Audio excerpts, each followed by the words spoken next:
Howdy, and welcome to another episode of Adult Onset Horsemanship. I'm your host, Daniel Dolphin.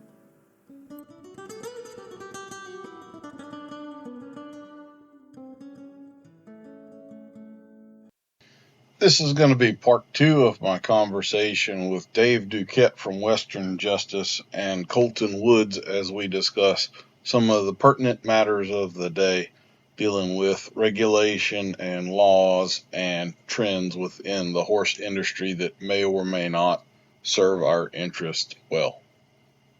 So a couple of the things that I wanted to bring up kind of in conjunction with horse slaughter, and if you don't mind, I'm just going to wrap this up in a tidy package. I think the reason horse slaughter is kind of a necessary evil, and I even feel bad we're using the word slaughter, and that's the word we've been given by the enemy here, so to speak. It really is just processing. That's what we would call it if it was, in the cattle industry or slaughter sheep cows you don't Joe Dirt it and deer tay it up. It's not, don't church it up like. It is what it is. It's a word. It's the word that, to me, I used to argue with people about that a lot because they wanted me to make it processing or harvesting or all of that stuff. And we did try it for a while, but all they said was, you're just trying to, they just made fun of us for saying it that way instead of the other way. But anyway. So the big part of that is that what it always has done is set the economic floor for the industry. So it used to be like in the 80s or 90s, there were even people that raised horses just like cattle, just for slaughter. That they never intended to ride them or anything. It was just to get a price on the hoof. And so at that point, the last time it was occurring, 90s, early 2000s, you would get like roughly 80 cents a pound, $1 a pound for a decent sort of a horse. And that's a horse with no papers, may not ride at all. So your average kind of horse is worth 1,000 pounds for processing, bottom of the barrel, end of the line, which also means if he has papers, if he rides a little, if he does whatever, the price just goes up and up and up and up and up from there. And so when slaughter was banned, which it actually wasn't banned, and I kind of think all of this is relevant, what they did was there was a requirement for USDA inspectors to be in those plants specifically to oversee and make sure that everything was run to a standard. So the horrific things weren't happening. We were trying to keep it as humane and all as possible. And they required the USDA inspectors, and then they defunded the USDA inspectors. So what we really have is a de facto ban. The plants cannot run because the inspectors aren't there, because we're no longer paying the inspectors. So that's actually what's going on. And because the plants aren't running, we now are having to truck those horses to Canada or Mexico. And if you think the standards here were bad, what's happening in Mexico is way, way, way, way worse. And it's also a much longer trip and so forth. And so the price that you would now get for those horses goes from $1,000 to $100 or $200. And so it just took the legs out from the bottom of the industry, like you're talking about. So parts of the problems that we can. Let me say something about that base, because I think a very important point right there is that I live in Hermiston, Oregon. We used to have a sale 2 miles from my place that was, we'd sell 14. They'd 3 times a year they'd sell 1,400 head of horses in 3 days, and that's where all those people from the Seattle, Tacoma area in the Northwest all traded their horses around. There was a lot of horses that came in from other places. You could buy a nice horse, but the floor, and what you're talking about, the floor, was always, if that horse could ride through the ring, it was going to be worth $800 to $1,000. I don't care if it was a 2-year-old colt or if it was a, whatever. It was going to be worth $800 to $1,200. And people would pay that. Now people would bring a horse back because it didn't work out, and it was something way out of their league to be able to ride or whatever or manage, and they would bring them back and run them through. But they would always ride them through, because if you put a loose horse in there, then you had all the canter buyers, and the canter buyers would buy. They're going to pay, like you said, depending on the market, 60 to The most I ever saw one go for was $1.08 for a while. They were going for $1.08 a pound. So that to me, if a horse was rideable, came through there, it was always going to bring a certain amount, and that was your base for that major portion of the horse industry and the domestic horse in the United States. And that was gone. That went from, $1,000 horse at $1,000 to a 1,000 pound horse that wasn't worth 10 cents. Or you couldn't even sell for 10 cents, or you couldn't give away. So that's what the floor in that market. And there was a constant turnover here at Hermiston. That was the beautiful part about this. You'd see people go buy a horse, and a couple months later they bring it back, or 2 years later they want something a little bit better. They save some money. They wanted to put more money on a horse. They'd get $1,500 or $2,000 out of this horse, this old trail horse, and then they'd add another $1,000 and buy a $3,500 horse. Well, there's 1,400 head that would come through there. And another great, you alluded to a point. I got a friend in Nebraska he's got contracts for dude strings, canter buyers, or canter horses, and he has a rodeo company. And so he has buck and stock. And back when all of that was going on, just because the canter buyer bought a horse at the sale was not a death sentence for that horse.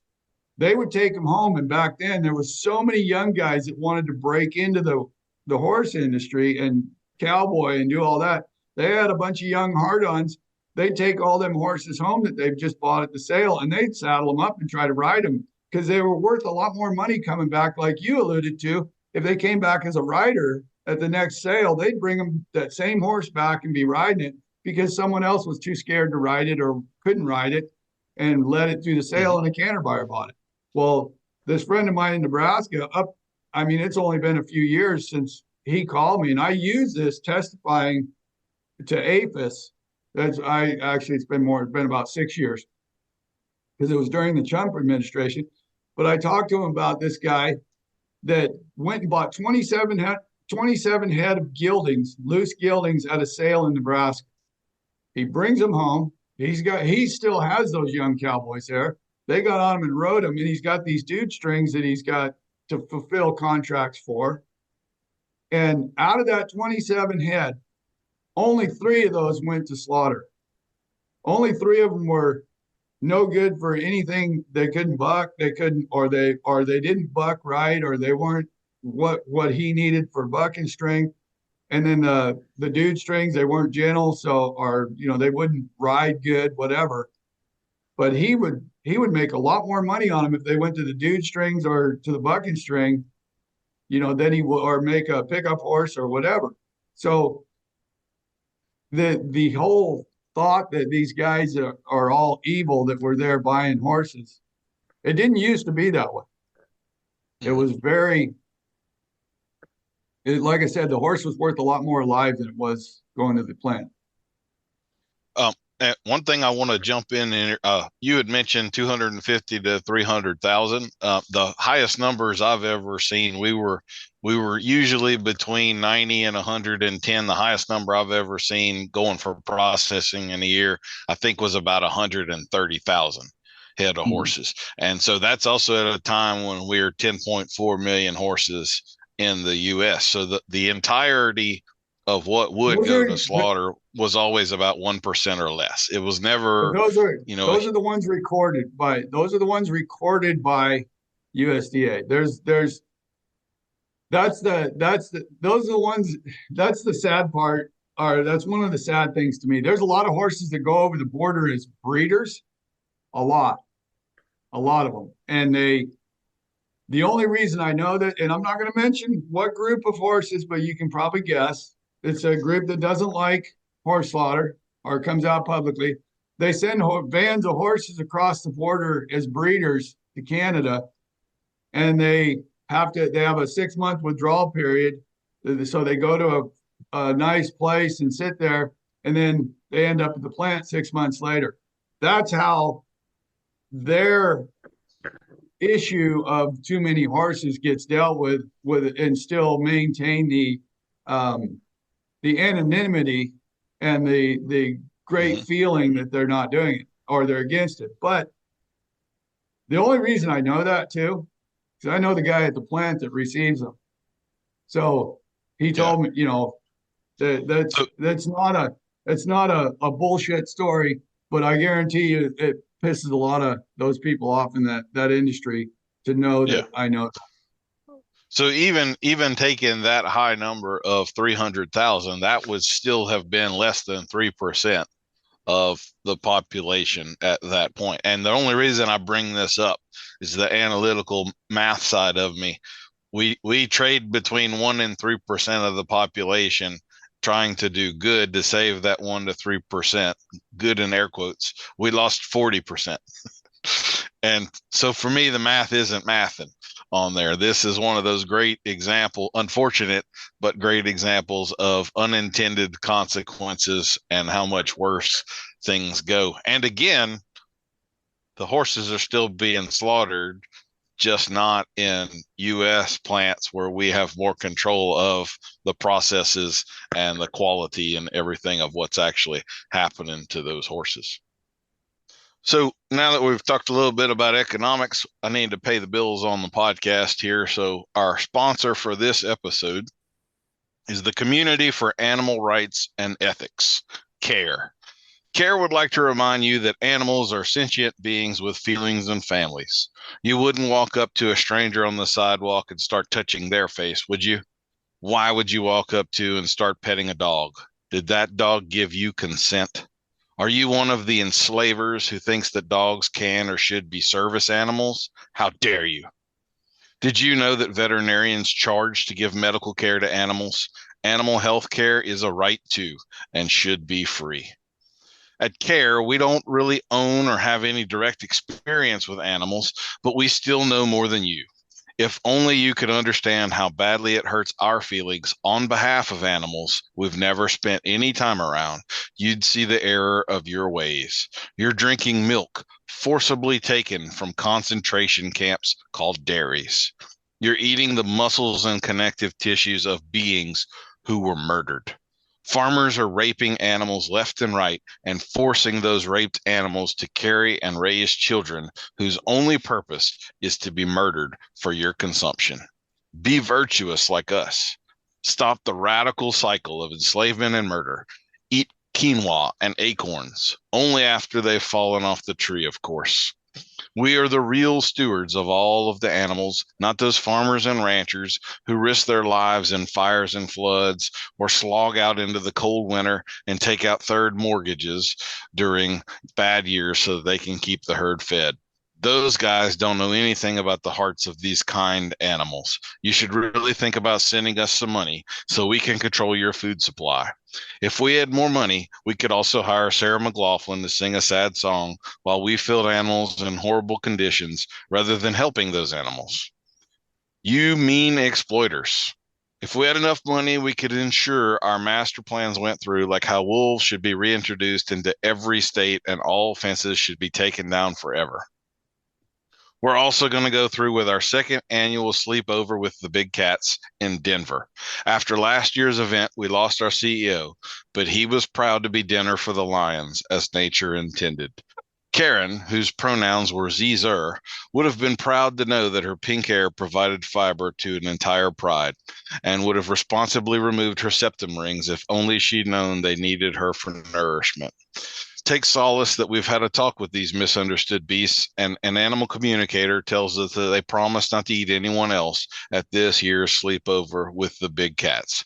Just think, if we achieve our noble goals, these cages and bars will all be open to come down and we'll all be sleeping with big free cats every single night.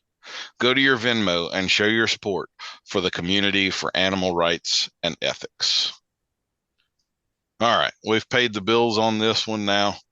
I'm particularly proud of certain aspects of that. And a fun fact, if you are or know someone who's allergic to cats, they are also allergic to lions, and that sounds a hell of a lot less nerdy. So, well, we just need to bring more Haitians in to eat them. There you go.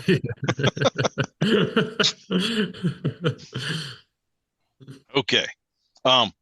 Well, why don't we kind of get into the subject of animal rights versus animal welfare. And during our little break right there, Dave, you were telling a story about some of that with the wild horses and the Mustangs, that I know Colton has got a fair bit of experience with the Mustangs and all of that too. So you wanna jump into that and illustrate some of the realities of animal rights for us? Yeah. So about 3 years ago, there was some major problems, and one of my big problems with the wild horse advocates, as they're called, is that they basically are doing the exact opposite to the wild horses that they claim to be doing, which by demanding that they all stay out on these ranges, and that ranchers, they take AUMs away from, the animal unit measures, away from all the ranchers that have had permits and allotments to use all that grazing ground for 150 years, and they want those horses to stay out there all the time, and they're starving to death.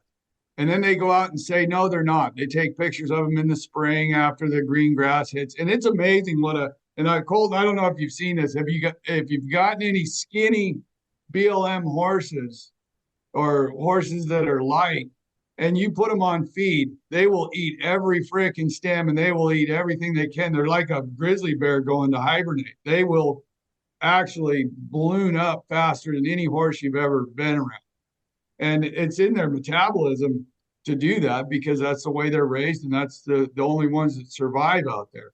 Well, if you go through midsummer, or sometimes even early summer through the fall, and you look at them horses, they're in rough shape. I mean, you're wondering how these mares that got a sucking colt on them are going to survive the winter, and a lot of them aren't.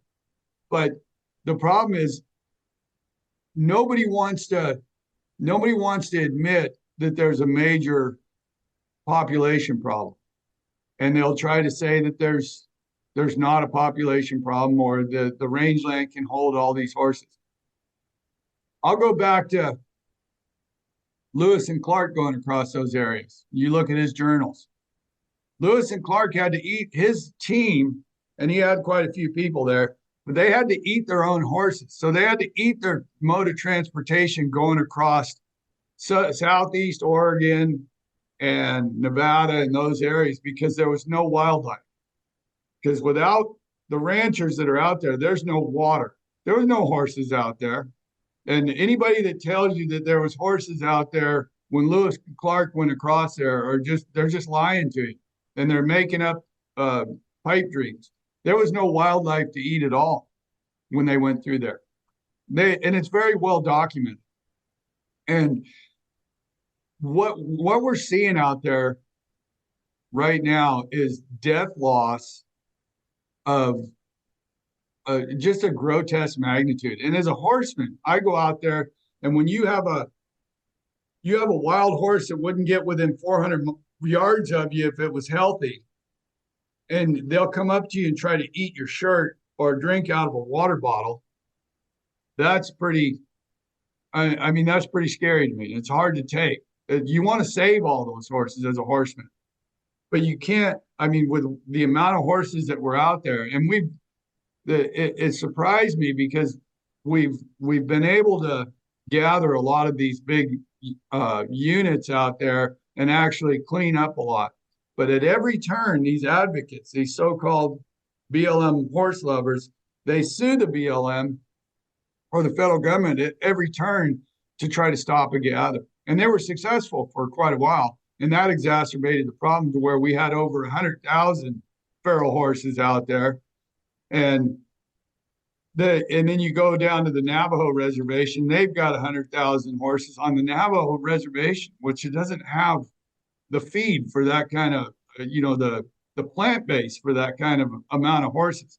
And they're starving to death to the point where a coyote can take them down. And coyotes can't take horses down. It's pretty rare. A cougar will jump on a colt and break its leg, bite it and break its leg, or do something like that and kill one every once in a while, a healthy horse. but coyotes can't take them down. And there's all kinds of video of that kind of stuff that's gone on.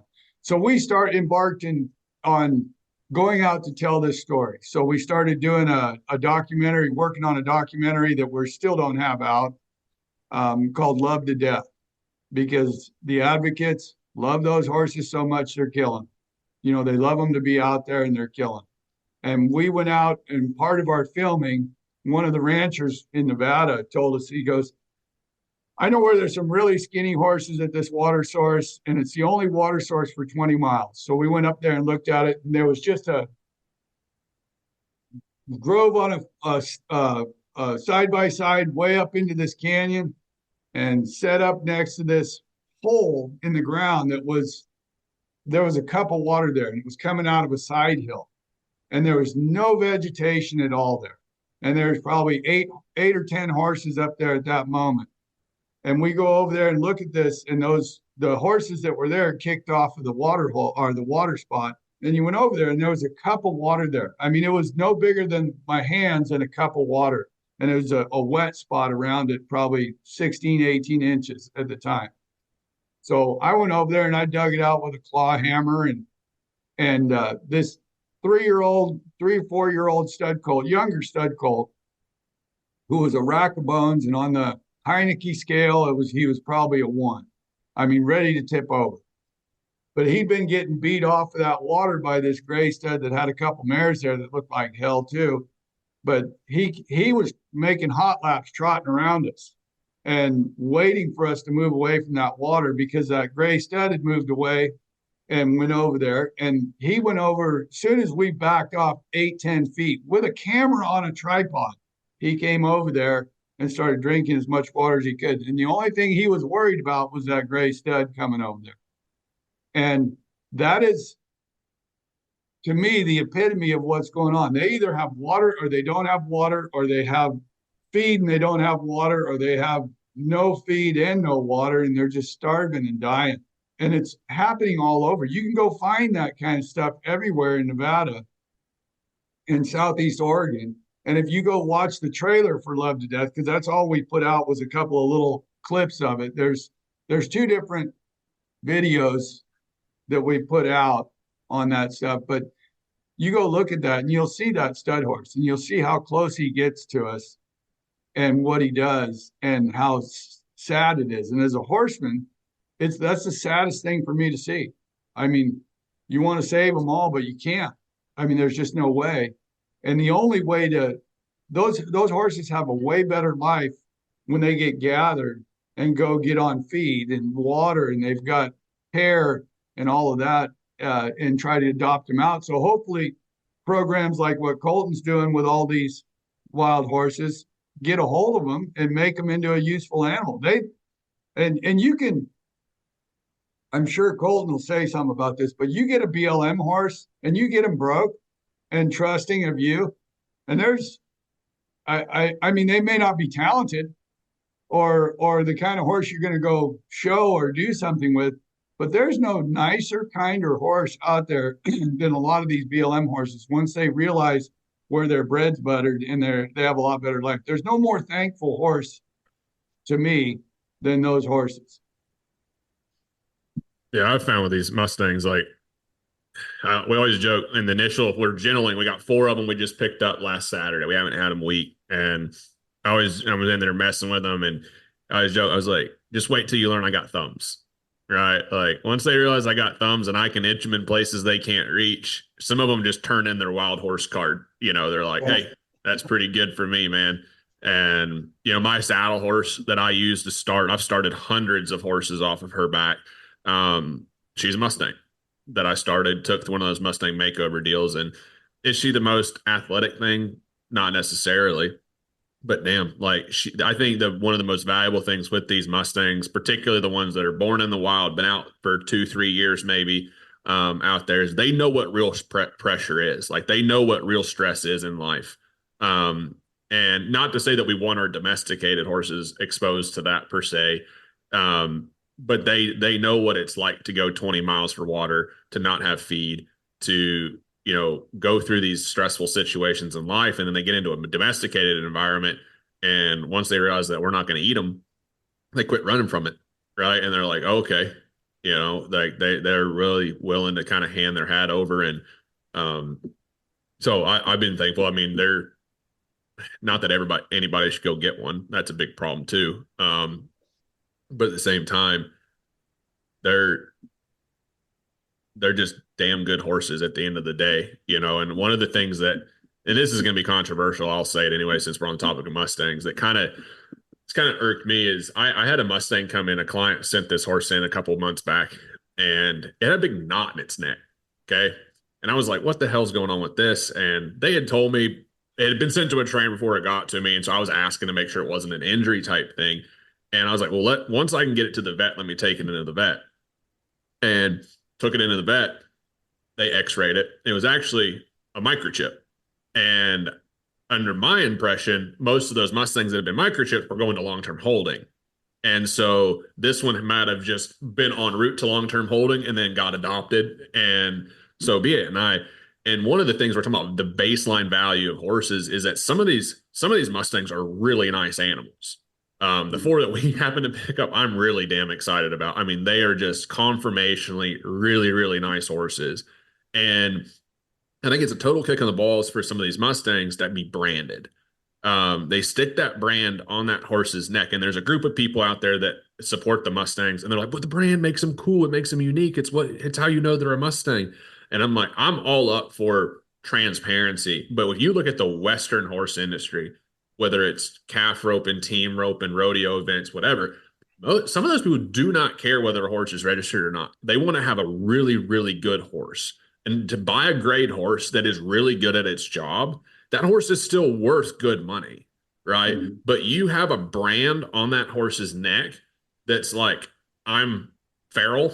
It's literally the brand itself. The Freeze brand is branding in terms of a business sense of branding. It tells you what you need to think about that horse. And so whatever someone's perceived perception of a Mustang is, when they see that, either they're going to love them, they think they're dinks, or they think they're cheap, or whatever the case is. And this is something that's really bothered me the last year or so, because I didn't even realize that they were microchipping these horses. And I was like, well, if you're microchipping them, then why the hell are we branding them? Like, I'm not opposed to the microchip situation. Microchip them so it's easy to scan them when you're running them through the chutes. You got all your data. Cool. And let's quit branding them and let's let them be horses, in the sense that let's give them an elevated chance in today's market when they do get adopted out, that those horses now enter, in terms of a blank slate, they enter the domesticated horse society without preconceived notions. So when they do get educated, when they do have a good education to them, and they are useful, that someone can evaluate that horse based on the horse's temperament, the horse's skills, the horse's ability, and not go, okay, that's all great, but I'm going to give you $10,000 less because it's a Mustang. Right. Mm-hmm. And I think that does quite a bit of a disservice to those horses. And our business doesn't revolve around Mustangs, but I teach a lot, and these horses are great educational tools, and they need homes. Because if I'm coaching young professionals or people that want to be professionals in the industry, there's no skipping steps. So it's awesome to be able to educate a human on the process of really what it takes to take a horse all the way from start to finish, but then also give these horses a chance to get the hell out of holding and go on and have a life. But that branding situation, David or Daniel, I don't know if you guys have opinions on that, but that's one I've been sitting on for a while, because from a business standpoint, I want to sell these horses for as much as we can, but also I don't like, when they get dinged just because they happen to be born in the desert and got stuck with a U.S. government brand on their neck, and they're a phenomenally nice horse at the end of the day. I hear what you're saying, and I totally agree with you on the sale part and the perception that people have of them. The logistically, for the BLM, having been around a lot of this stuff for a long time, as far as what they have to deal with, they can tell, they can see that horse standing in the corral. They know which horse it is. They know what it is, where it came from. They can talk to people about it without running them all through the chute. Those horses get run through the chute a lot, and it's pretty interesting to see how they get used to it or don't get used to it, one way or the other. But I think it would be a lot harder at the magnitude of what they have to deal with to have them just be microchipped, unless there's a reader they can read from a distance, kind of a deal. Because you go to these BLM corrals and there might be one day there might be 40 horses there, and the next day there's 400, and or the next time you show up, there's 400 or 500 of them that they've gathered. And it's really hard for them to, playing devil's advocate for the BLM employees, it's really hard for them to have to, it would be a lot simpler, and they may be in the works. I haven't talked to anybody lately. They may be in the works of doing that and transitioning over so that they're not doing it. This is the first conversation I've kind of had publicly about it with someone and people that have, as professionals in the industry, that have an opinion on it. But frankly, we can play devil's advocate with each other here. Like, a lot of those brands are shit to read. Yeah. Like, unless you shave their neck, I've got one that even if you did shave her neck, you couldn't tell what the hell it says. And then I just sold one that had the crispest, cleanest, coolest looking brand that I ever did see on one. He must have stood there like a saint, for them to stick that one on him. And so, I see what you're saying in terms of like a management standpoint. My thought is, it's 2024. If you have a little reader right when they walk into that head gate, that chute, that pops it up on a screen or on a tablet that's like, boom, tag 7369, gelding, da da da da da da da, and it's just on a big screen where they can see it, or on tablet and someone managing it. It's like cattle. I do not agree with the cattle situation of them trying to get us to tag and all the tracking tags on cattle that they're trying to do. That's not what I'm saying. But these are government horses that the government's collecting off the rangeland and processing through. They need to have an efficient way to manage them. But also, the other thing is having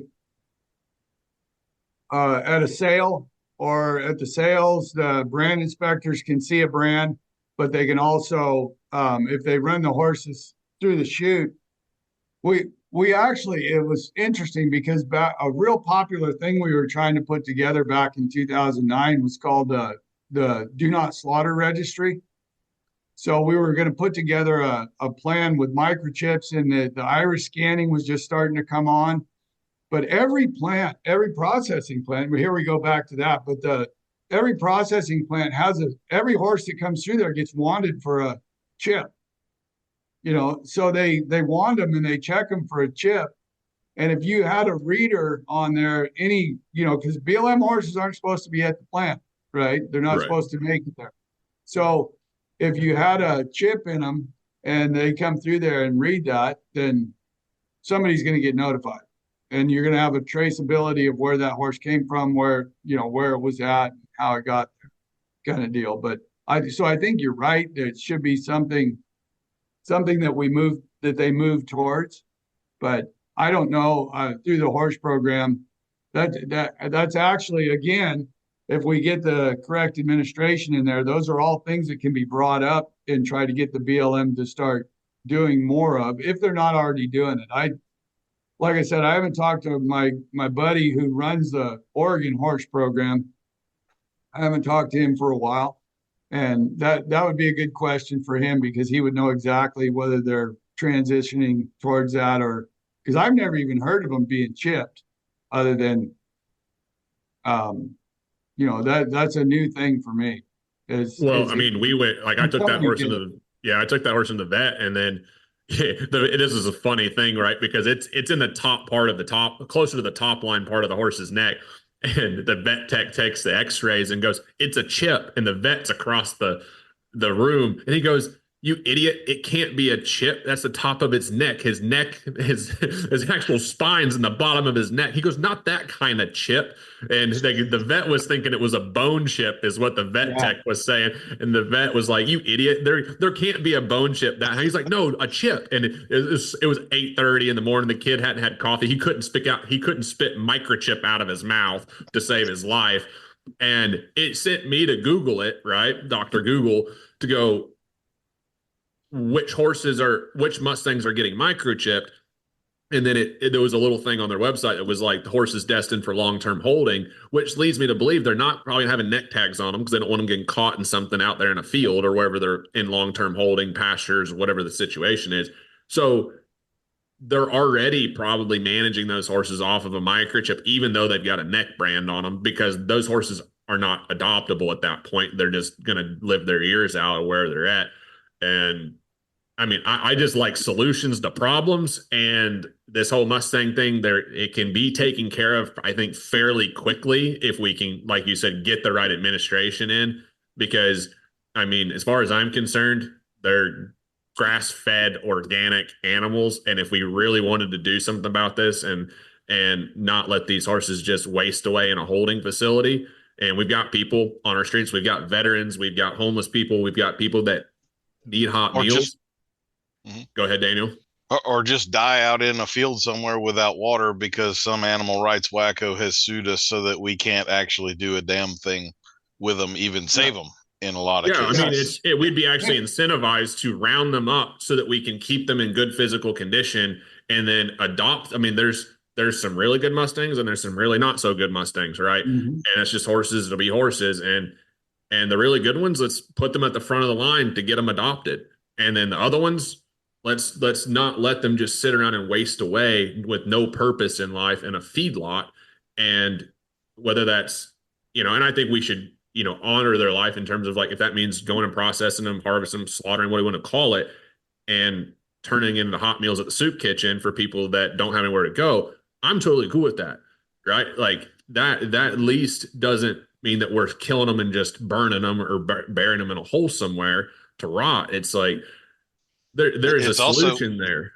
Yeah, from a food safety consumption deal, because they're Mustangs, we don't really have to have a withdrawal. This isn't something that came off of the track that might have steroids that needs 90 days to leach out of the systems when they're out there on grass, or withdrawal of an antibiotic or something. We know we've got a safe supply of protein right there with those horses. Yeah.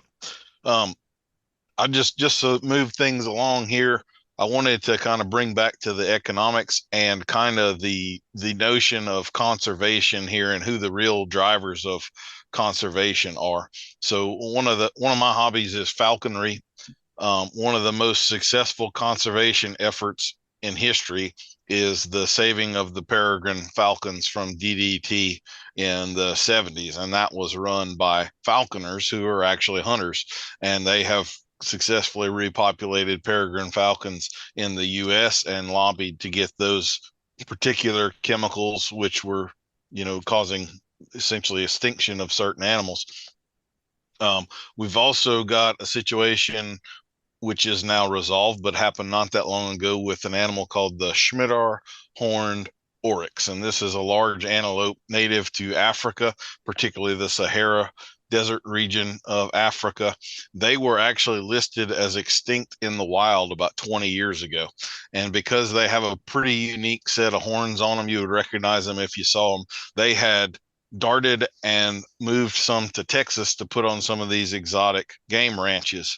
And because there was an economic incentive there to repopulate these animals, they went through trouble of even AI in them and things like that to blow the population up. So through hunting, the state of Texas grew to have a Schmidt-horned oryx population of more than 12,000 animals, which is estimated to be larger than Africa ever had at any one particular time. It got to be so many animals, they started exporting them back to Africa to reintroduce them into the wild and get them off of the extinct in the wild list. Would you care to guess who lobbied to end that effort? And rather than have any of these animals on game ranches being hunted, to instead have them all euthanized and be extinct? That's right. It's our friends at these animal rights organizations. And I just bring that up because I think we need to illustrate the utter lunacy and extremism of the enemies that we've got out there. People tend to believe because it's the way they brand themselves and market themselves, that there are reasonable goals and aims within these organizations. And that's not, in fact, true. That's what they tell you to get your money and to lobby to you. One of the examples I like to use, I'm in South Louisiana. So we had Hurricane Katrina in 2005. And I don't remember specifically. I think it was the Humane Society of the United States had a whole television advertising campaign on saving the animals, and they send video crews out there to take pictures of dogs on a rooftop in the floods and all of this stuff to get you to crying. They raised over $100 million on specifically Hurricane Katrina. The Louisiana state legislature turned around and had to pass a law to force them to spend at least 10% of that money actually on the animals affected by Hurricane Katrina, because that's not what they do with their money. When you send the money, you're not sending food to a pet shelter. You are sending money to a lobbyist who's going to feed a congressman bacon wrapped shrimp to pass some law that ultimately is going to mean you can't own a dog anymore or something like that. And I don't think enough people realize how extreme these groups really are, to the point where a group that claims to have horses at heart and the survival and welfare of them at heart will sue the government to ensure that they die of starvation or dehydration out there in a pasture, because that's the natural order of things. And I certainly invite anybody who's listening to this that might not agree with me to do as Colton does and Google, because I promise you, you will be able to verify every single thing that I just said. To that end, gentlemen, if we can move the conversation along, we unfortunately do have some reasons within our industry to give those groups cause and videos to share on social media and so forth. One of the deals that Dave has been heavily involved in is trying to keep rodeo from being banned in California, and particularly LA, Los Angeles. And so I kind of wanted to let you get in on that, Dave. And then I also wanted to get y'all's opinions, because I know we spoke before. There are some things going on where we're doing a pretty poor job of policing ourselves. And I don't think there is a solution to any of this without us solving that one, where we actually do start to police ourselves a little bit better, a little more effectively, and stop giving ammunition to some of these wackos to go raise $100 million to buy off congressmen and fight us. So Dave, you want to talk about LA rodeo a little bit? Sure. So LA started this, there's one animal rights zealot kind of a guy that was the biggest pusher of all the animal rights laws that you see in California statewide. The ban on dog pet sales, dogs and cats at pet stores, all the different bans that have gone on in California, he was a part of. And now he's an LA city councilman instead of a state congressman. And he decided he was going to take this and ban rodeo in the city of LA. Well, let me start by saying, when we first started fighting this, the most and all the way up till now, the most common theme that I get from people in rebuttal is that just let LA go. They're a bunch of crazies. Let it go. Who cares? There's no major rodeos in LA. There's PBR, but there's no major rodeos. We cannot let the second largest city in the United States ban our way of life and think that it's not going to bleed out into every other city in the United States. So I don't care if you think everybody thinks LA's crazy, which it is. I mean, there's some crazy shit that goes on there. But if they ban the second largest city in the United States, bans rodeo, we're in trouble. And it's going to start bleeding off. It's already moved. Since this whole thing's been going on, it's moved to San Diego. They're trying to do it there. It's moved to, hell, they're trying to do it in Colorado. They're trying to do it, or they're trying to force it again in Pittsburgh, when we just got it to where PBR is going to be able to have an event there. New York, every year, there's a congresswoman up there that tries to ban rodeo. But New York's where they tried to give Happy the elephant the anthropomorphize it and give it human rights.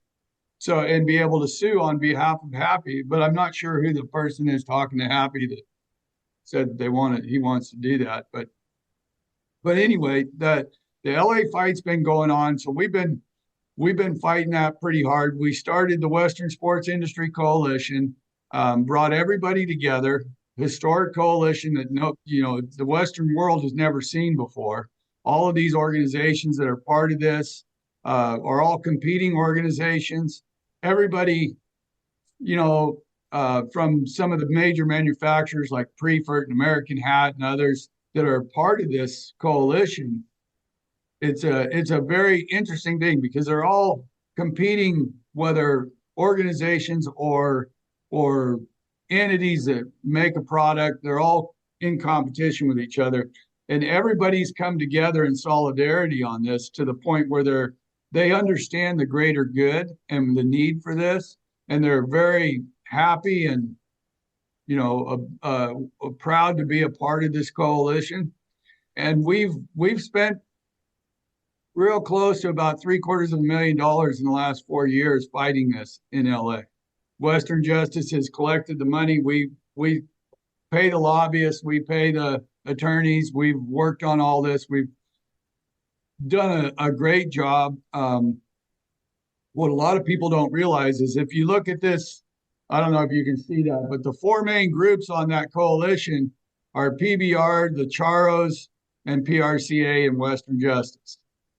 And those four groups, the main core groups fighting this battle, we've been on a phone call every Tuesday, a Zoom call, a strategy call with our lobbyists and our attorneys for almost 4 years, almost every Tuesday. I mean, there's been some that we didn't need to or didn't do it over holidays and things like that. But that core group has been working very hard. And if you go on Western Justice, you'll see all of our products like the talking points and all the different things that we've done on that page. We've got a specific page lined out just for the rodeo deal. So with that, we're kicking ass trying to keep this thing from happening. And we're all set up ready to sue the city of LA if they do pass this. Because if they do end up passing this thing, we're going to sue. And we feel like we have, what better city really to go after a freedom of speech, freedom of expression, that kind of a lawsuit. They're supposed to be the melting pot for that, right? Or the hotbed for that kind of stuff. So they tolerate everybody and anybody and everybody. So with that, if we do end up in that position, that's what we're going to do. And our attorney is actually, do you remember when Ringling Brothers won the lawsuit against the Humane Society to the tune of 24 million or 27 million? Ringling Brothers Feld Entertainment, they sued them on a racketeering suit and won. That's the biggest loss the animal rights groups have ever had. That same attorney is our attorney in LA. So okay. We're feeling pretty well healed going into this deal. It's likely that it could get a vote this probably during NFR. They like to try to do hearings and stuff like that during NFR, thinking that we're not going to be there and we won't be able to partake in it because the biggest rodeo event in the world is going on at that time. They've been pretty consistent with trying to do that over the last couple years, but we've had to work pretty darn hard to keep this at bay. And if we don't stop it in LA, then it's going to bleed out to a lot of other places. And it sets a precedent for them to be able to go after. The animal rights groups right now are built. They're ready. If LA passes, they are ready to start filing all over the country. And the hard part for me was during COVID, people didn't realize, and it was hard for us to keep going because people were shut down. There was no money out there to help us. There was no, people were having a hard time. Business, whether it was businesses or any of the events or any of those groups, they were all having a hard time. And the reality was we actually put out an article right at the end, towards the end of the COVID lockdowns, and showed how much money the animal rights groups had spent lobbying during COVID, during the 2 years of all that bullshit. They had spent, I may be wrong, but it was right at like $7.6 million lobbying. That's just the money that we could find, and that's recorded. So 7.6 million lobbying. And what did our side do? We weren't out, the agriculture wasn't out there doing squat, or the Western lifestyle wasn't able to do hardly anything. And that's where this organization, being strong and healthy, we need to be able to change that. We need to be able to fight back. And you alluded to that earlier, Daniel, about, you know, the animal rights groups get billions of dollars or hundreds of millions of dollars to fight against us. And our people don't come together enough to be able to have that lobby. And we got to quit playing from behind. We got to start going on the offensive and protecting ourselves.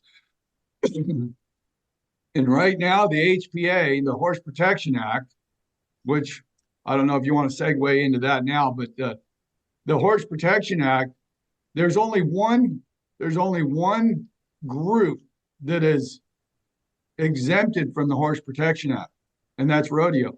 And it's because some people that I know through the rodeo world back in the 80s got them when that thing first started happening. They got it exempted and showed that they've done such a great job of policing their own and creating new rules to make things more humane and more fair and more, you know, the animal welfare portion. They do a great job of that they were able to get exempted. But the Western horse world, because we were relying on the jockey club and all of those groups, because of running the horse council, they did not look out for us. So we're not exempted. We're not exempted from this HPA. And people think, you know, the common term is, you know, well, it just covers the Tennessee walkers. It's just for the gaited horses and soaring. No, it's not. If you read the HPA, it is going to come to every horse show out there. And I've been sounding this alarm, and people are, you know, sometimes I feel like it falls on deaf ears with a lot of people. So one thing I'll say about that, a couple of new things. The PAST Act it's the Horse Protection Act from 1970, and the PAST Act is basically an amendment and extension of that, which is dealing with the gaited horse world. One of the things that's being floated there is, once again, bringing the USDA is already involved, but they're trying to strengthen it where it is a USDA inspector required to pass those horses before they can show. Okay. Yeah. And on the surface, that may sound good. Soaring does seem to be a problem in that world still.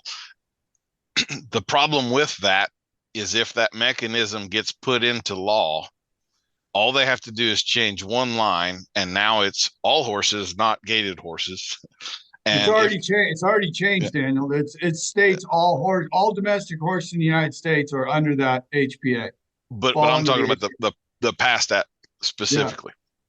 Yeah. And then, as we talked about earlier with horse slaughter, that's how they actually ended horse slaughter. It wasn't by banning the plans or by making it illegal. It was by simply making USDA inspectors required and then defunding the inspectors.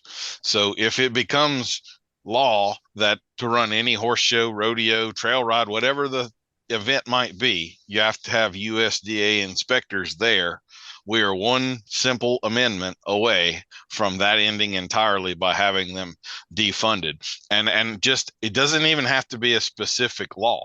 We now have this commonplace for these 2,000 page bills horse slaughter, the defunding of the USDA inspectors was slipped into one of these funding the government things by my state senator Mary Landrieu in 2006 and 7 when the Iraq war was going on, and they had to continue to fund the government to do so in order to keep the troops fed in Iraq and Afghanistan, one line was slipped in there that defunded USDA inspectors and ended horse slaughter. And so it's not like any of this stuff is being done above board and right in front of your eyes. And what we're voting on actually sounds like what we're voting on. It's always some back channel bullshit, sneaky attack that winds up really screwing the whole works. Well, that's exactly what's happening right now. They're in the rulemaking portion of the Horse Protection Act, and they are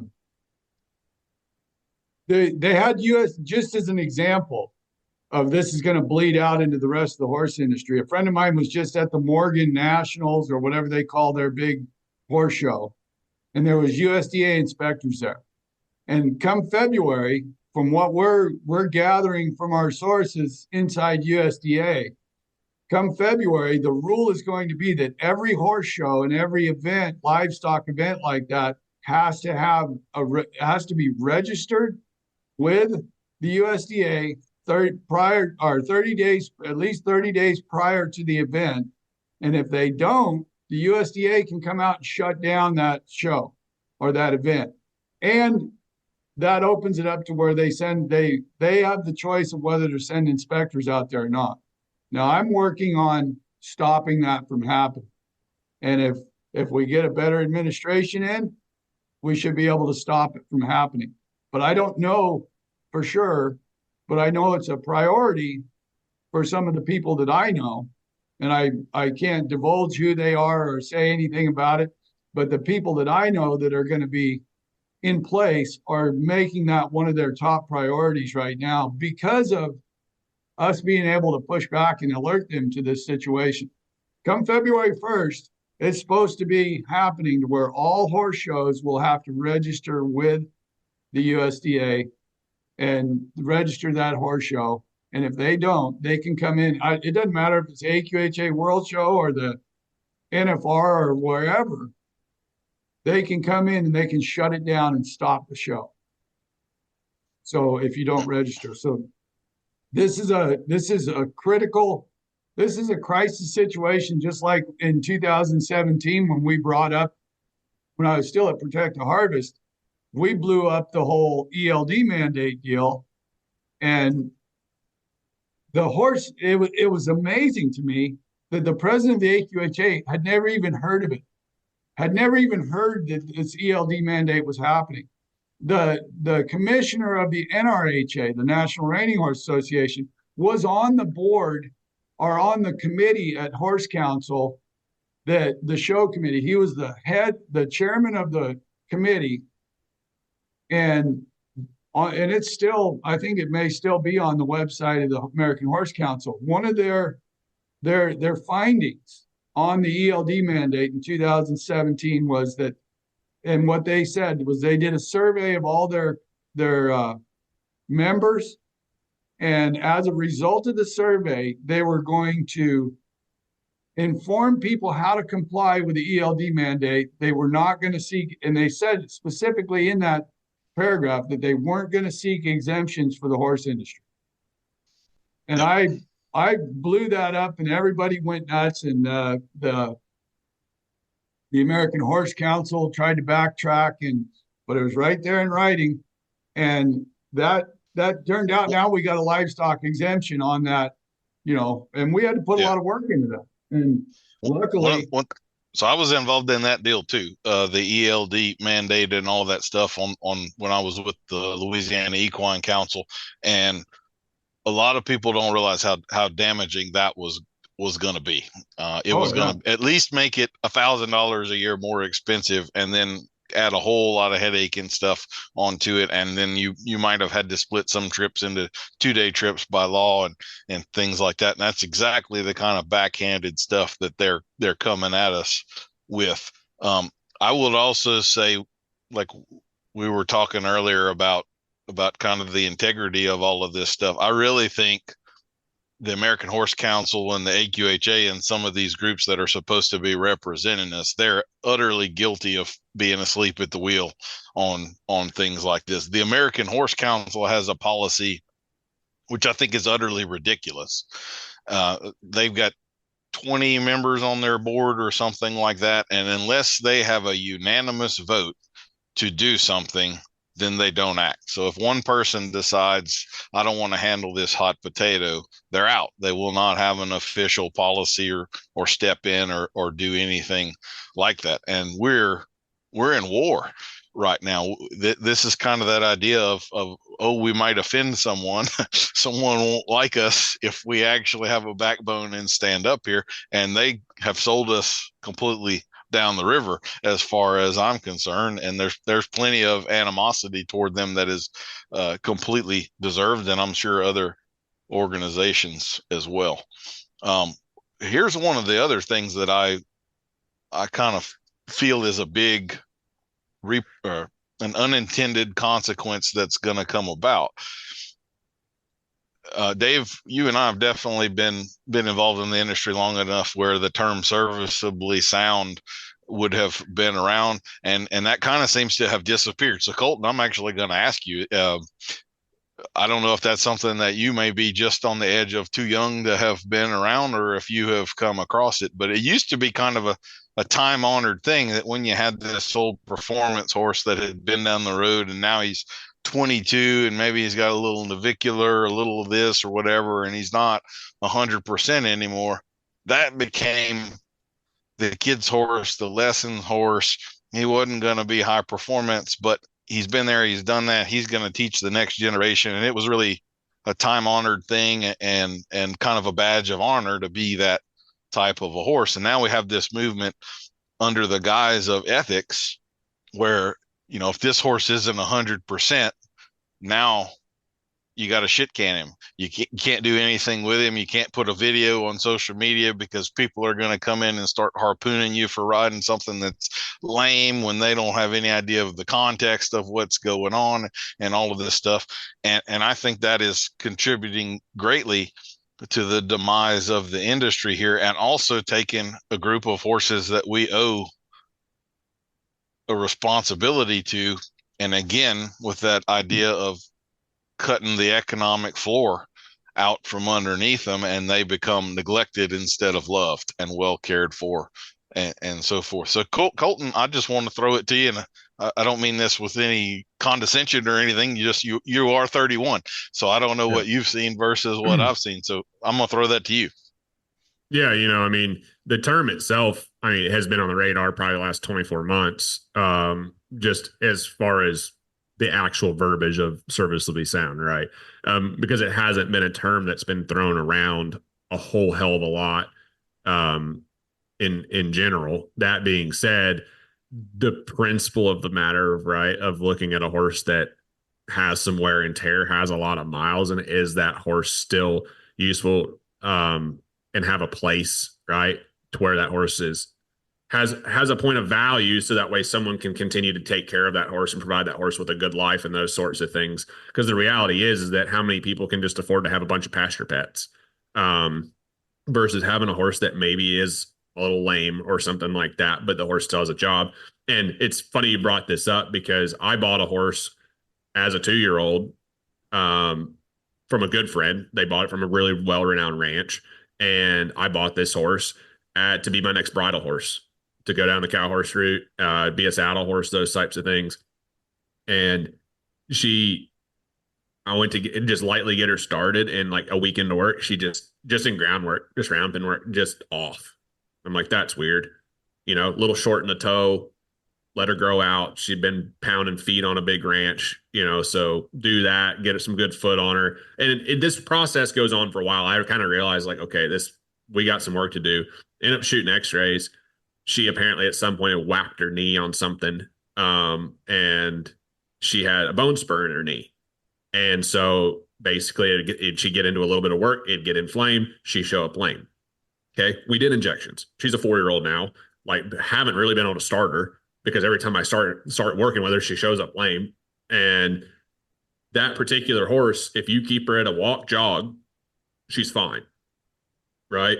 But you start asking her to lope around a bit more, that knee gets sore. And so for what I need her to do, that isn't going to work, right? So I put her for sale. In today's market, she's bred pretty nice. She's beautiful Bayrown horse, just absolutely gorgeous. Like, I just don't have enough property to have another broodmare, right? Otherwise, I'd keep her and breed her.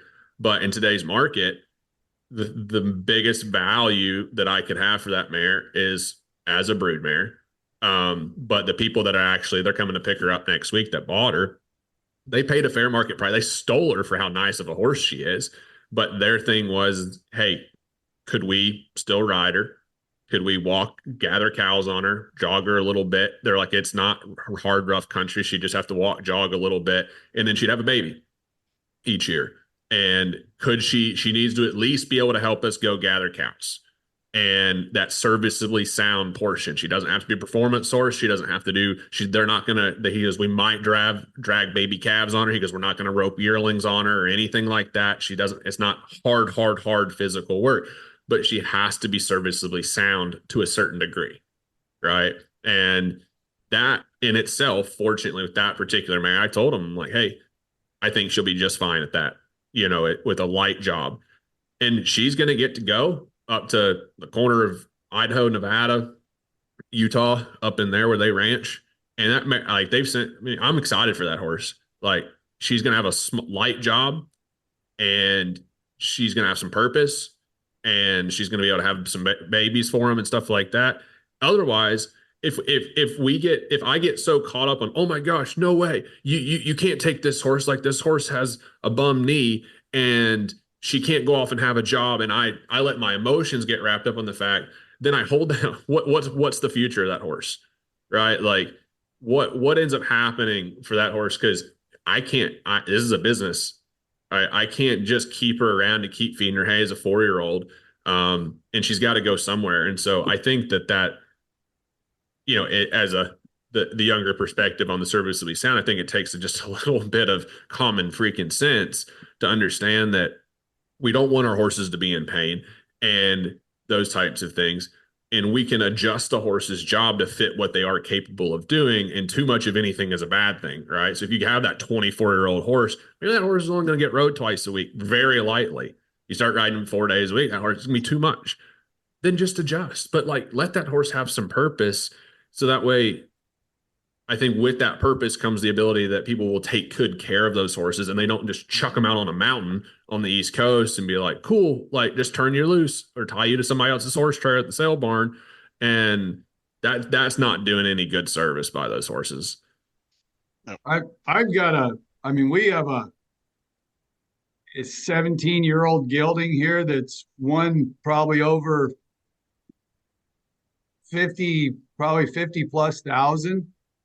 A couple rifles, several saddles. I mean, he in the non-pro cow horse. I mean, he was a machine, big, pretty bay horse, about as pretty as they get.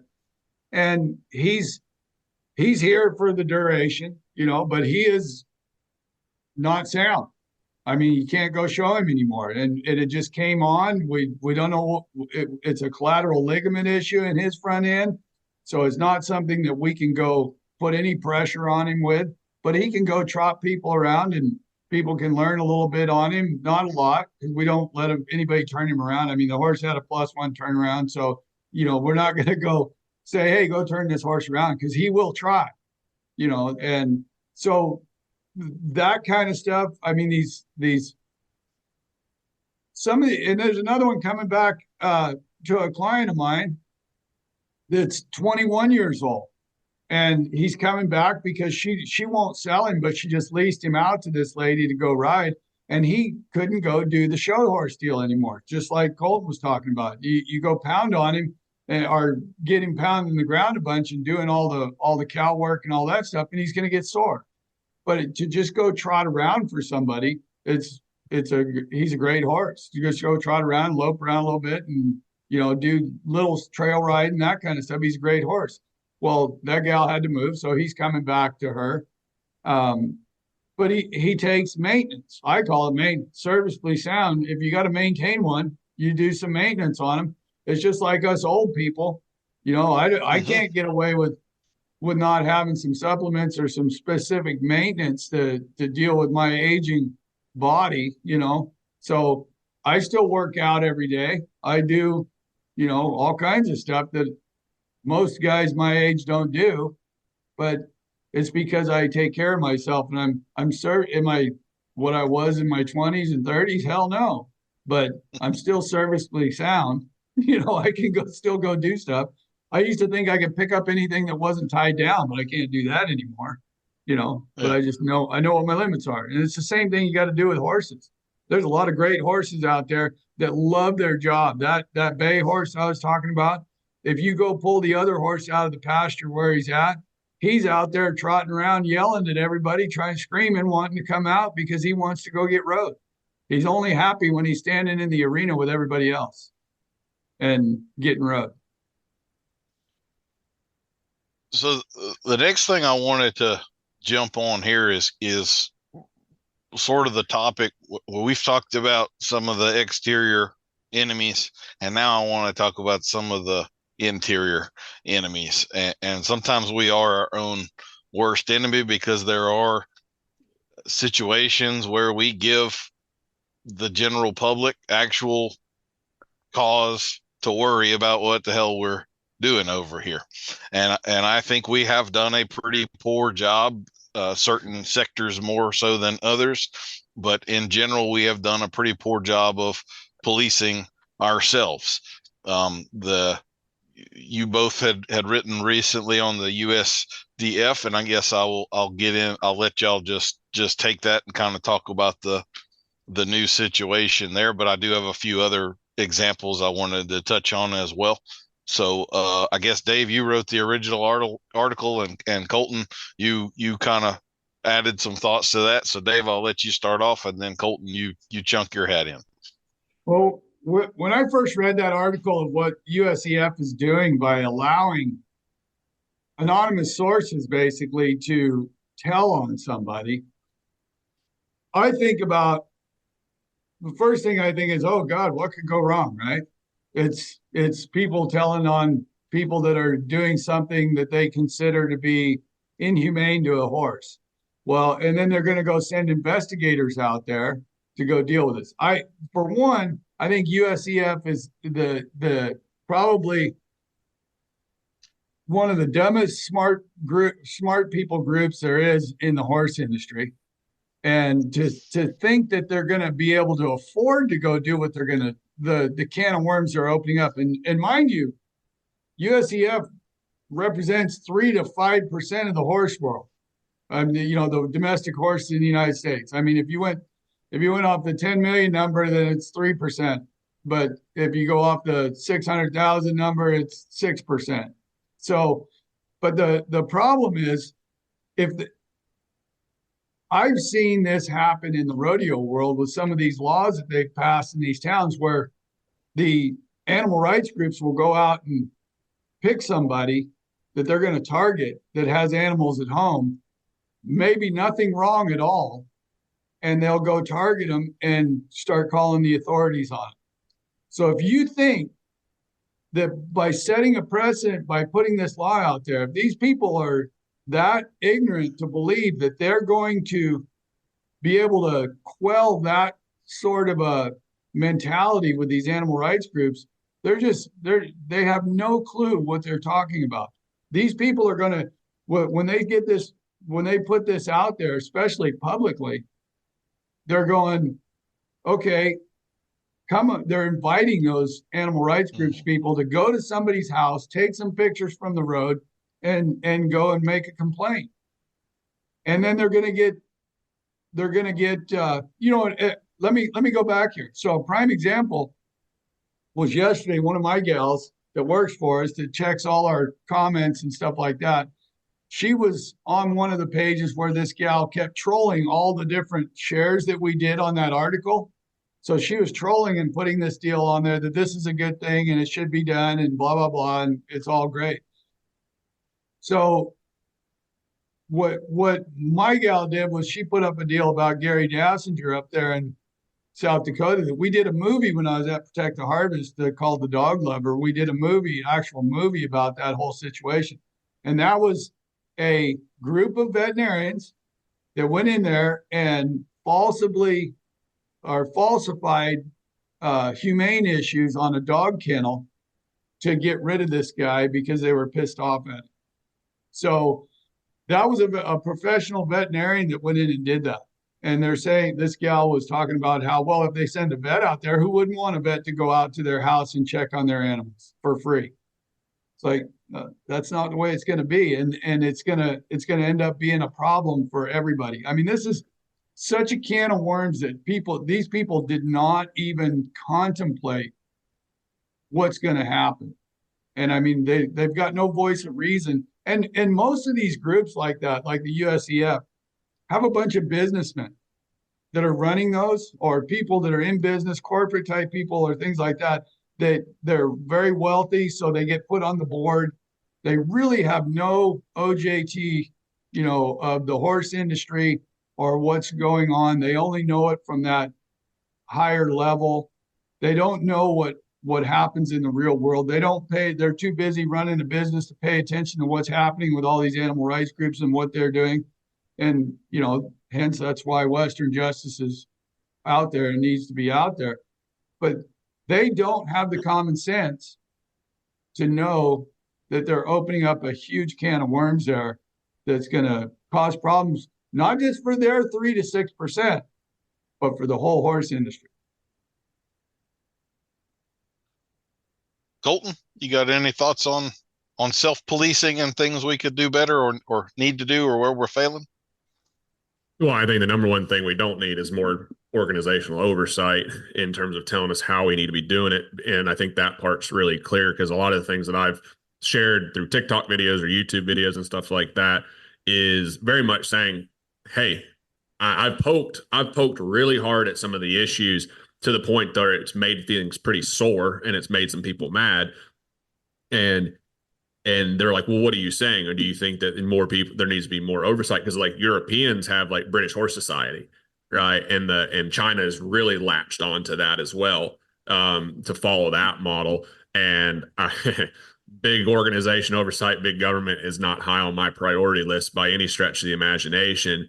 And so it does come down to, where does it begin?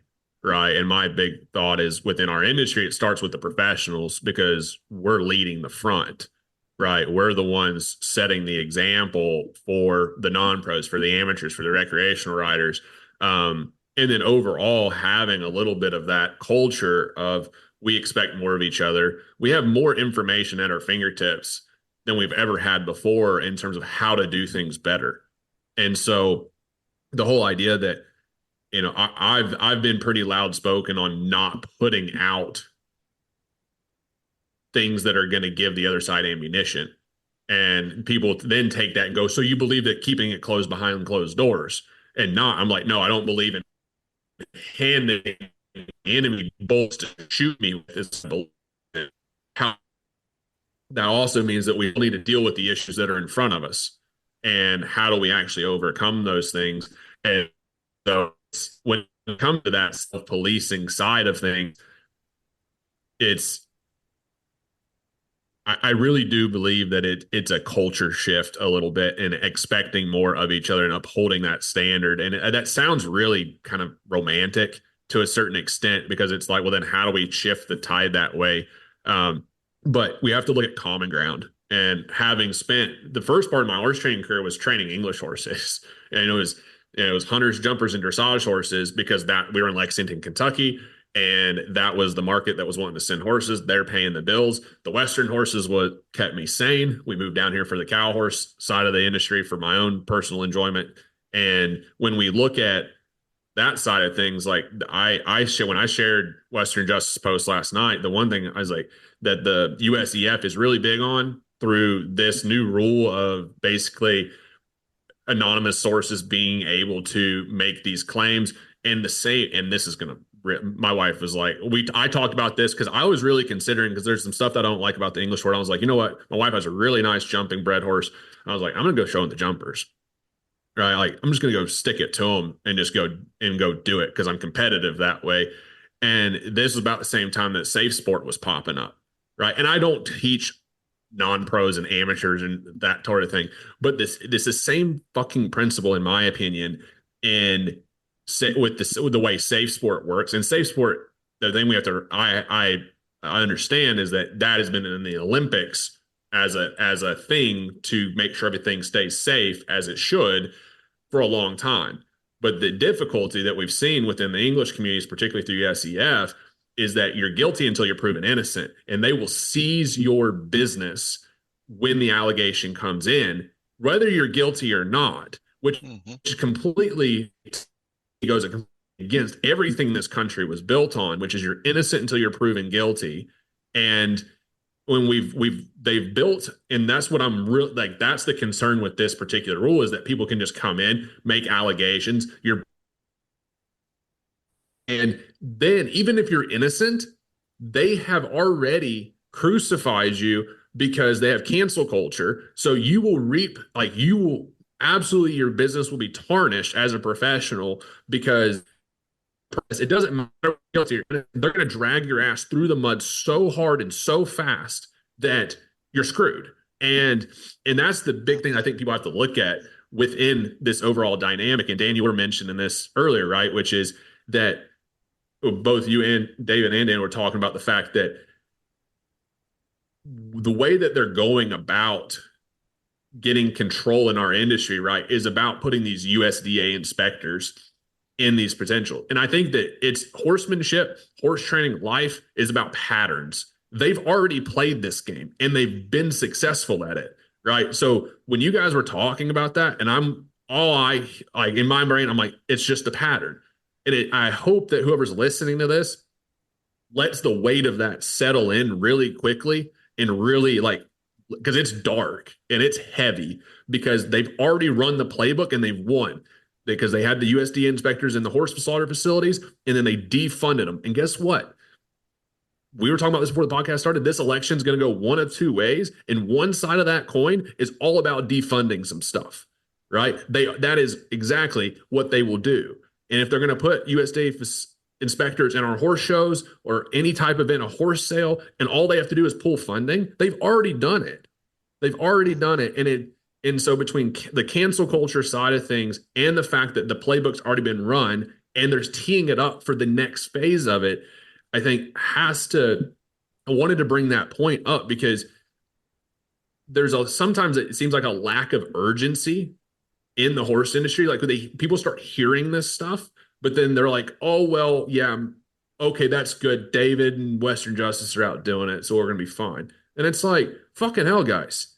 Like this is happening right now. Other people, the enemy, are waking up every single day trying to drag this industry and completely obliterate the lifestyle. I mean, they're convincing people that cows farting in the atmosphere is worse than China's entire factory system. And I lived there for 2 years. Like, you guys, we prayed for a typhoon to come through because we got 3 days of fresh air, because all the skies are completely gray, right? And people are convinced that our cows are the issue. And it's wild, because, Danny, you did your funny fake ad thing. And it was, I mean, I think Dave and I were both giggling, throughout the thing. But then I'm like, crap, this sounds too realistic. Yes. Like there's people that actually believe that shit. Like in this context, I'm like, I know that it sounds extreme, but that's who we're up against as an industry. And so when to round it back to the self-policing side of things, it's not that we don't need to discuss the issues that we have in our industry, because we need to talk about them in a way of how are we going to move beyond this and provide each other with some support. Are the organizations that, whether it's NRCHA, NRHA, like the whole set of that situation is fucking mind-boggling to me, that they would even entertain the idea that we would legally dope horses to go show. Like, who in their right mind can sit there and say that that is a good idea at all? And even just from a horseman's standpoint, nonetheless, like a political game of not giving the other side ammunition. And so I think that there is a little bit of what Dave was saying with the rodeo world, where there are rules and regulations to make sure that it's progressing, right? But not restricting.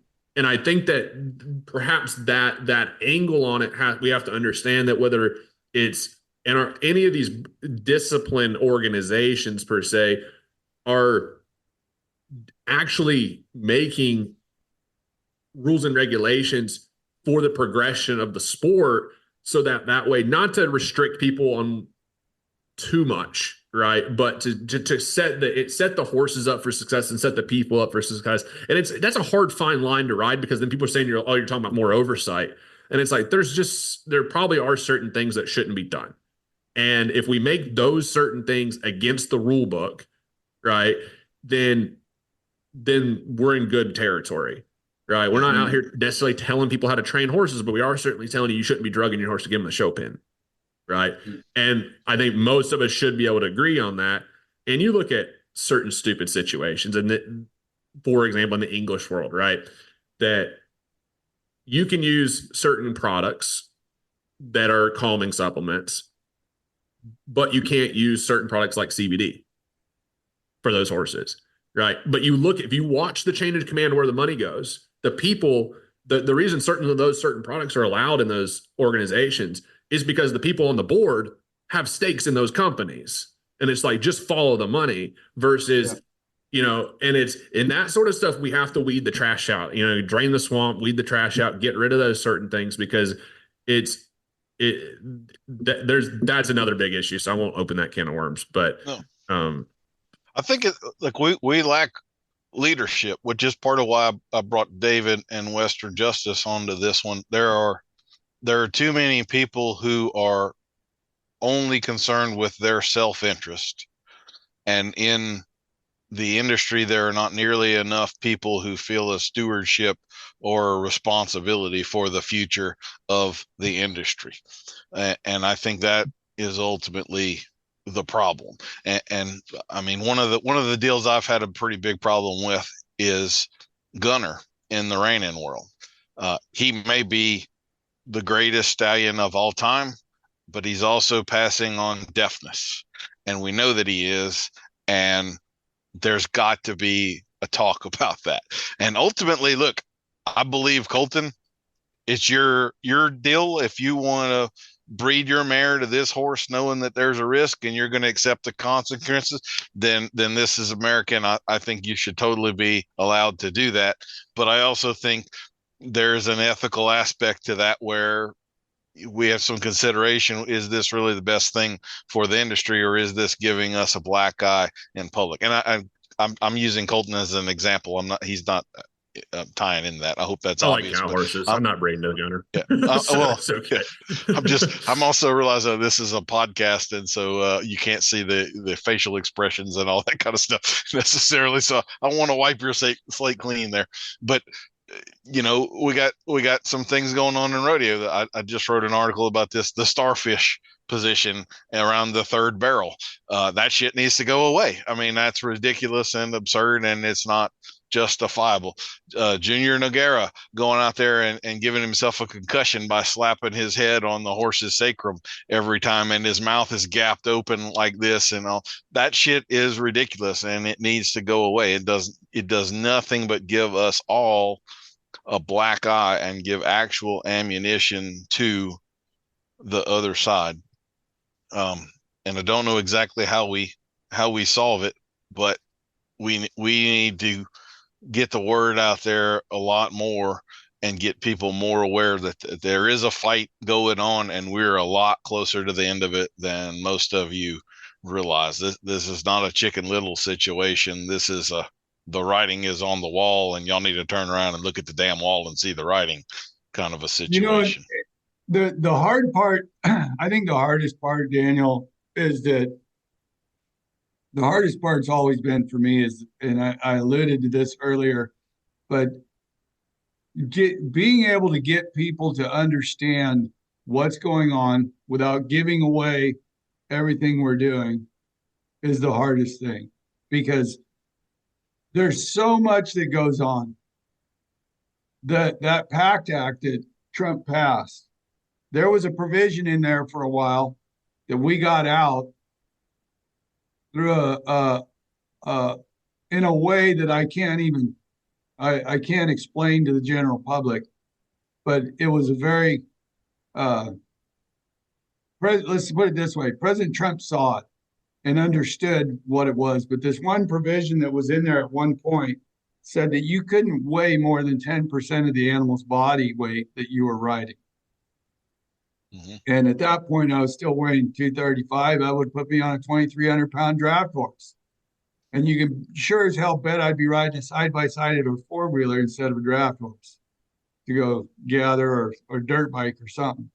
But those kind of things that happen, we can't come out and talk about all these things that we do, but there is so much going on. And we're at a critical stage for the horse industry, and our people that are supposed to be from the associations or the lobbyists or whoever you want to call it are not telling the truth, or they're not involved. And I'll go into lobbyists a little bit real quick, because a lot of people don't understand lobbyists. People ask me if I'm a lobbyist. No, I'm not a lobbyist. I have lobbyists that do work for me, so I don't have to be a registered lobbyist. But you also have to realize that a lobbyist in DC especially, and even at the state levels, has to deal with both sides of the aisle. So they're not going to go upset the apple cart too hard either way. And they're not going to push. And if you look at a lobbyist in a way that the way I look at them, which is they're a facilitator to get me where I need to be to explain what I need to explain. And they're not, you would think if you hired a lobbyist for $10,000 a month, they'd go do all the work, right? They'd go get all that work done. They go coordinate, a good one will go coordinate all the things that we need to do, but they don't actually do the work because they're not going to go piss off, like in LA, our lobbyist is a lifetime Democrat, but we can't get to any of those offices with a Republican lobbyist down there, and he understands what we're doing, and he's very good about what he's doing and being there. He's very forthright, but he is a Democrat. Most of the help that we've gotten over the years were either from the Blue Dog Democrats, which there's very few of those left, and in the Republican side. We've always gotten our help in agriculture and the Western world or the horse world from the Republicans. Now, there's been there's some pretty loud ones out there right now that are fighting against us. And, a lot of people love Matt Gaetz. I can't stand him. I think he's a peckerhead. I like some of the things he says about, and his support of Trump and his diehard support of Trump, because I'm such a Trump supporter. But Matt Gaetz is the biggest, he is the biggest animal rights pusher in the Republican Party. And a lot of people don't know that. And that's, those are the kind of things that we know how to go manipulate and deal with, that the average person has no clue that that's going on. They love him. They think he's great. Anybody that's a Trump supporter loves him. But you might be old enough.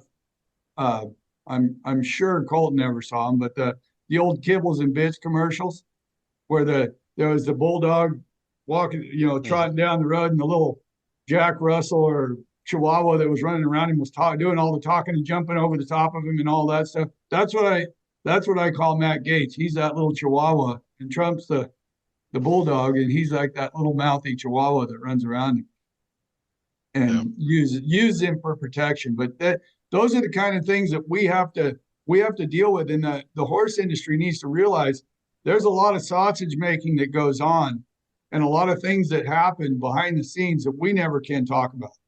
I mean, we can't go divulge how we do it or who we're talking to or what we're doing to get it done.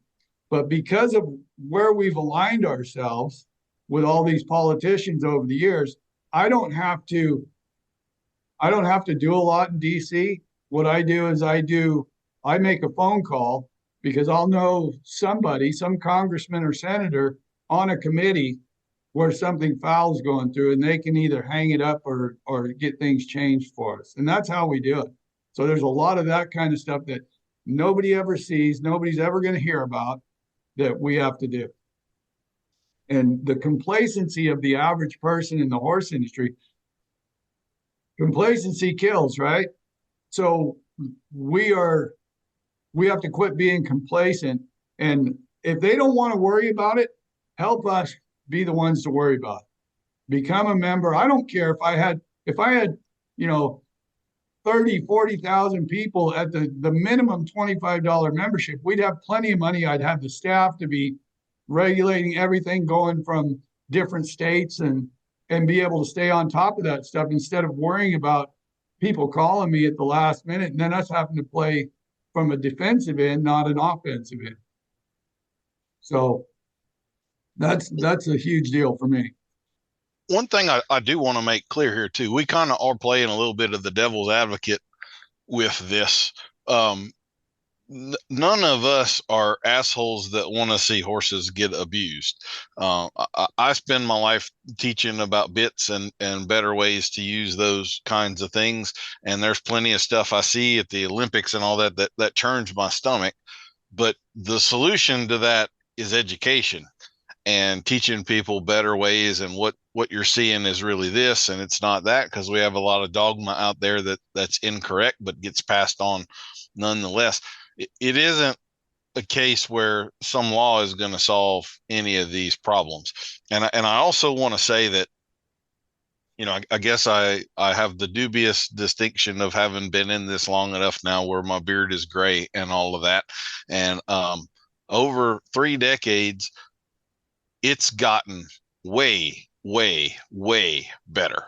Okay, so the problems that we have now, it's kind of, I have another friend, Colton, and I do Patrick King, and he just did a video about, you know, when we see some of these videos of the abusive type topics, that you'll always have these people that jump in and say, oh, well, I've seen way worse.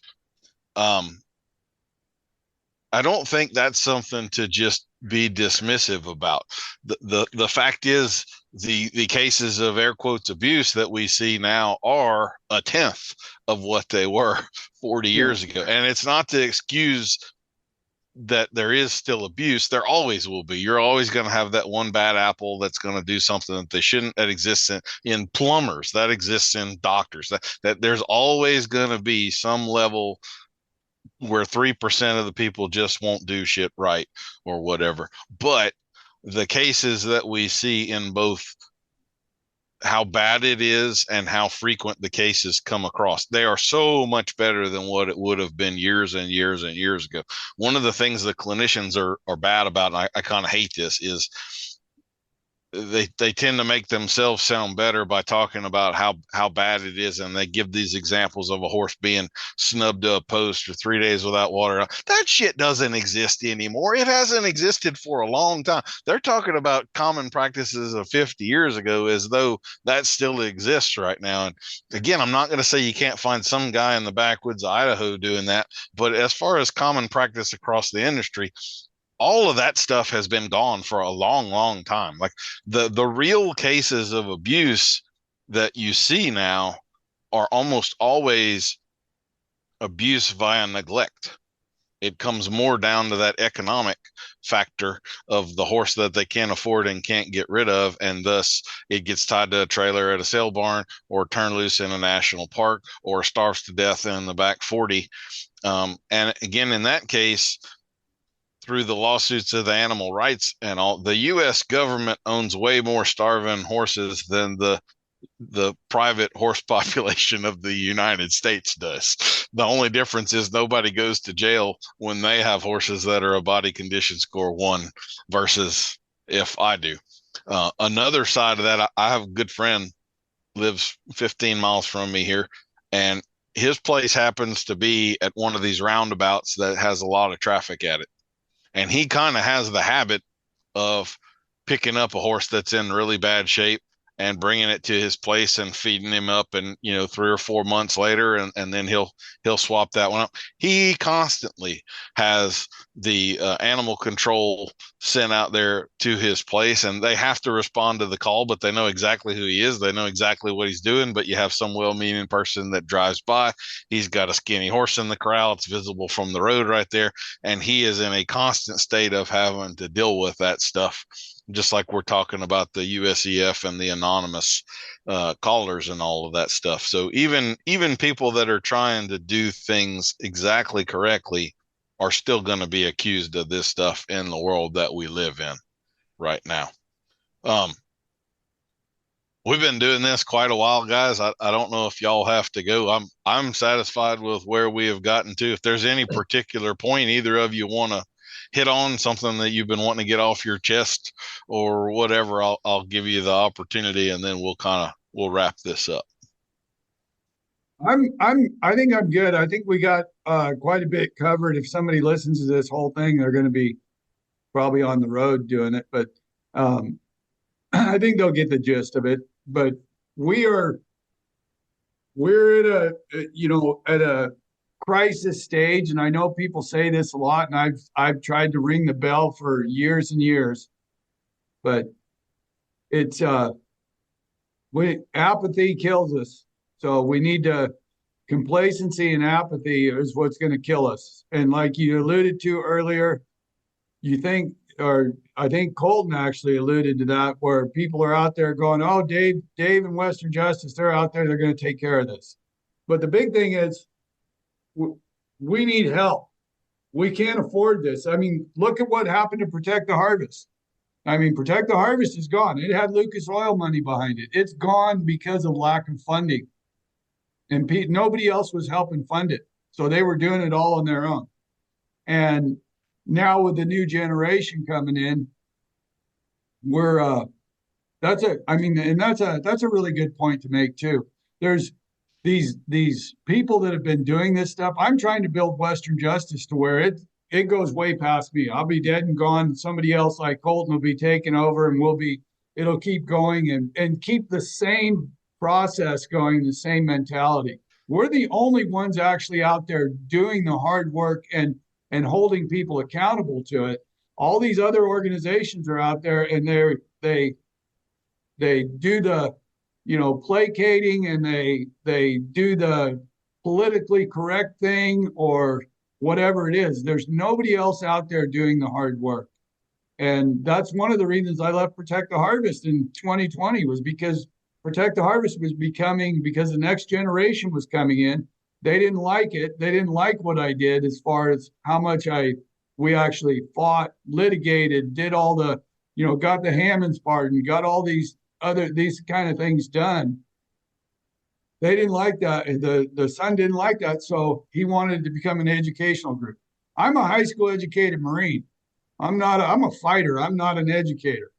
So I want to fight. I want to block these bullies from doing what they're doing and what I see. And I want to be able to do that and have that go on in forever. But there's these foundations that are out there that start off with the matriarch and patriarch of the foundation. There's a big one in Oklahoma called the Kirkpatrick Foundation that started off from a big oil family with hundreds of millions of dollars in it. And it was supposed to be to promote agriculture and land use. And now it's been perverted to the point where 2 people on the board are from the Humane Society of the United States. And they're funding almost everything that Oklahoma State University has built. They fund almost all of this stuff, and they're worming their way in to that. And now that foundation that was supposed to be set up to help people like us and what we're doing is now helping the other side. And that's where, we started Rural American Action. I don't know, we didn't talk about that at all. We started our own platform. One of my biggest donors paid $250,000 to have this platform set up. Rural American Action is a crowdfund. It's 3 platforms in one. It's a crowdfunding, a petitions and polling, so it's like GoFundMe, Change.org, and SurveyMonkey, all in one platform. For us, the reason we did that is because we put a petition for the LA rodeo situation on pro rodeo on change.org. Change.org, people thought they were, with their little chip-in deal, thought they were giving money to us to help us with this. Change.org raised, out of 36,000 signatures, they raised $29,000. We don't see a dime of that. Change.org takes that. Well, guess what? When I looked into Change.org's foundation, who they fund with their foundation, they fund all the people that want to put us out of business. So why is rural America and our world funding that by using GoFundMe and all that stuff? So that's why we developed this platform. We've done a soft launch on it. We had to work through some bugs, but now it was created by people in the industry, and it should be the go-to. And if we could get just a fraction of what those other groups get, like change.org has 500 million users worldwide. If we could get just a fraction of that in rural America to start using ours, all the money that's generated from fees, and our fees are actually lower than change.org or GoFundMe or any of those others, but all the money generated from those feeds goes right back into our C3. That's a business under our C3. It's not a business for Dave to make money or anybody else. It is for Western Justice to be able to protect our lifestyle. Well, we'll definitely have links to all Dave's stuff, and I would highly encourage anybody out there to go join or donate or get involved in some way. If you're going to have a hard time selling that horse trailer when nobody can haul a horse anymore. So even if you got any self-preservation about you, we are nearing a critical state here. Colton, you have any final words for us? No, I think the only thing that I want to say to kind of wrap this thing up is just that a lot of times in the industry, it's a lot of, you see a lot of people that are competing against each other, right? Trainers trying to compete against trainers for business and to winnings and those sorts of things. And what Teton Ridge has been interesting with a team type aspect to bring a community of people together behind that type of an event. And I think when we're talking about a cause of trying to keep this lifestyle alive and try to keep our way of life going in what we do as professionals and what people get to enjoy with their kids and build marriage. I mean, I wouldn't have met my wife, right, had it not been for horses. And all of us have all these stories of the things of how horses in this way of life run so deep within who we are and what we do and how it's benefited us. And sometimes on the day-to-day, it's easy to get caught up on competing with each other and the things and the differences. And this is one of those things of getting behind Western Justice and getting behind keeping this industry and this way of life alive that should be bringing us all together. And when we're sitting here talking about, how do we self-police and how we do that thing? How does that improve through self-policing? And I think that it ultimately starts with the fact that we're all fighting the same fight, regardless of what kind of tack you use, if you wear a helmet, if you wear a hat, it doesn't matter, right? We all want to keep this way of life going. And if we can audit ourselves and going, is what I'm doing going to allow us to continue moving forward? And we can all get behind the fact that we're in this together. And I always say, like, together we rise, right? The better that we all get, the better this industry gets, and the better that we can move forward.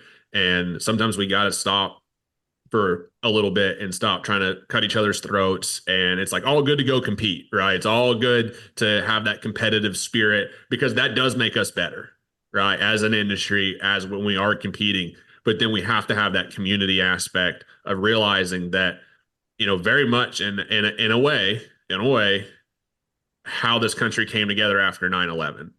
Right. You look at the difference in how people as Americans, it didn't matter what side of the aisle you sat on, whether you were wearing a red shirt or a blue shirt, it did not matter. Everybody was an American and was proud to stand for the 50 stars, the 13 stripes behind the red, white, and blue. And as an industry of the Western way of life and within the horse industry, we I really do believe that we need that same kind of spirit of realizing, hey, we can all have different ways of training horses and different beliefs on whether we should breed to gunner or not breed to gunner. We can have different belief systems and still come together as an adult, have have difficult conversations, agree to disagree on certain things, but understand that our actions should all be supporting keeping this way of life alive, and that can bring us together. And I think that kind of, in a way, gives us a framework to self-police, because if we audit our actions and going, is this holding, is what I'm doing, is what I'm saying, is what I'm putting out on the internet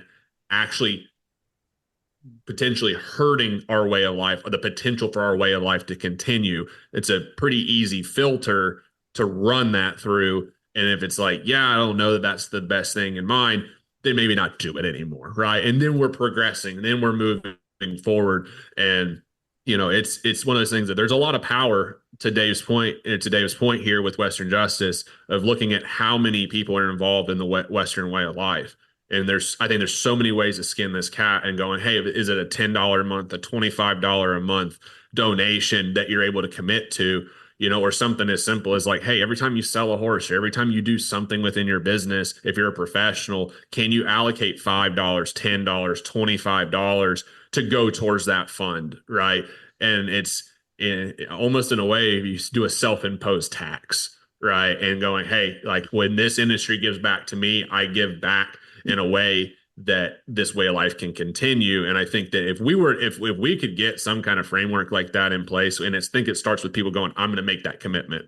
I'm going to make the commitment to make sure that this way of life continues, then there's more people and more money in this business to fight these people than we ever need. Right. But we've got to come together as an industry and make that commitment. And so I'm hoping that people got this far, and hopefully this might help push a few people to go to Western Justice site and sign up for one of the funds that you can support them through, whether it's $25 or $1,000, whatever it is. Because we all need to come together. Yeah, our C4 is we have both organizations. We have a C4, which is our legislative fund that does all the political work, and then we have a C3, which is our educational group that does all the documentaries and all that kind of stuff, and educating. But so we have a foundation. People with foundations can donate to the C3. They can't donate to the C4. C4's the two main differences is a C4 is not a tax deductible donation, other than if you do it through a business, or your business as a horse trainer, you can deduct that as a fee for, a business expense. But the C3 part is, like I said, it's a tax deductible donation. So we've set up, we started off with a $50 flat rate membership, and that was it. I had a lot of people call me and ask me, hey, I want to give you more money. How do I give you more money? So we set it up with, now it's $25, $50, $100, $250, $500, and $1,000. So and honestly, I get more memberships that are the 100 to 1,000 than I do the 25. And it's because people want to put more money towards it.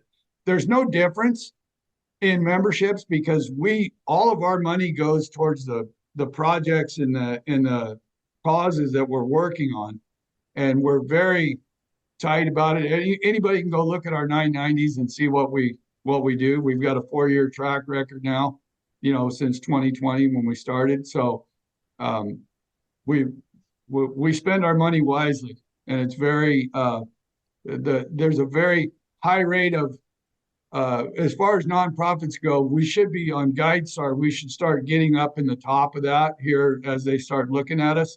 But GuideStar rates all the nonprofits, and we're at a 78% or better amount of money goes towards the programs versus towards staff or anything else.